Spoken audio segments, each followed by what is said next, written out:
Hi guys, so natapos na po yung German class ko, but I'm still stuck in my German classroom.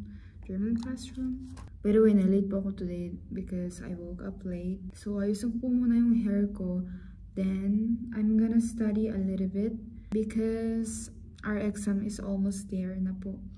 Like next Monday, my exam na po kami. So I have to study for it, and also I have to finish some papers like reports. Dahil yung promise po kasi namin is 2 po kami mag-prepare. So I still have an hour. So I'm done.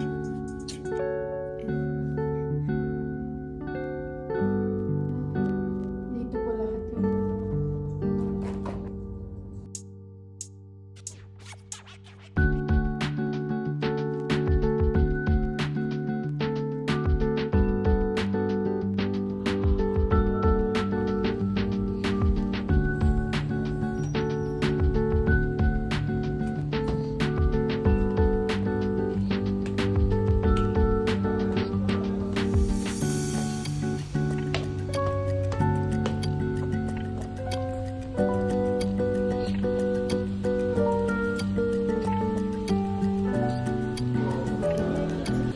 Pagdating ko po doon, yung mga ibang student po ay nagpe-prepare na po sila.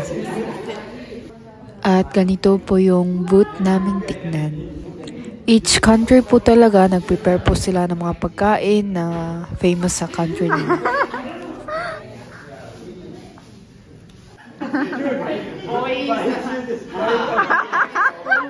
Boys! I'm excluded. 美味しそう。かわちい。これ何？かわちい。Wait. Good. これは from Indonesia です。Buy this, contribute this one. Distribute. You made this one? Oh.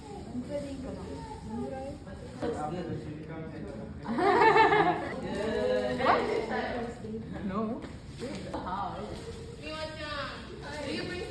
You bought it? Okay. Wow!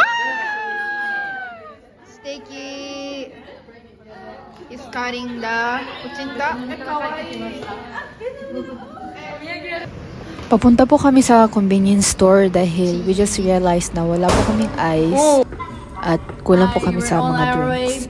Pero malapit lang po talaga yung mga convenience store po namin dito at may malapit din po na mall. But we just decided to go to the 7-Eleven na nasa loob sa school namin para hindi po masyado mainit. 送り出す会みたいな。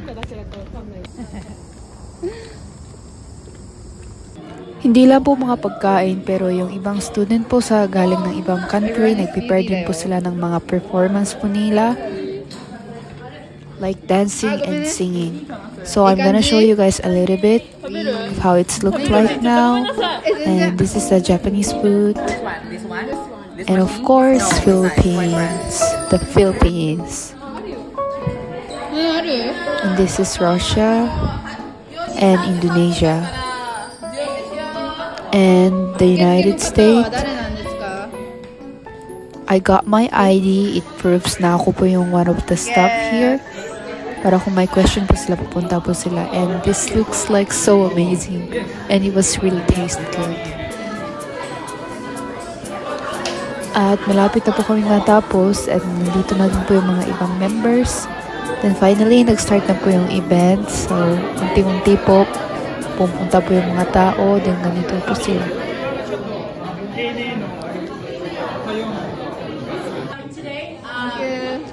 May paraffle din po kasi kami, so nag-explain po yung one of our leader kung anong gagawin. Then nag-start din po yung performance po. This is sa Indonesia po, sa Bali na dance.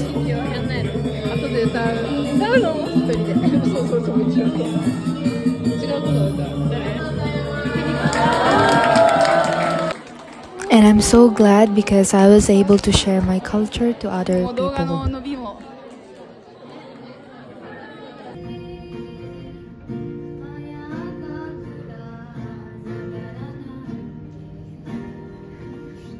Unfortunately, hindi na po ako nakapag-video sa pagligpit po namin, pero I'm so happy dahil Marami pong nagkagusto din po sa puto na ginawa ng lola ko. And that's all for today's video. Thank you guys so much for watching. Have a good day. God bless you all.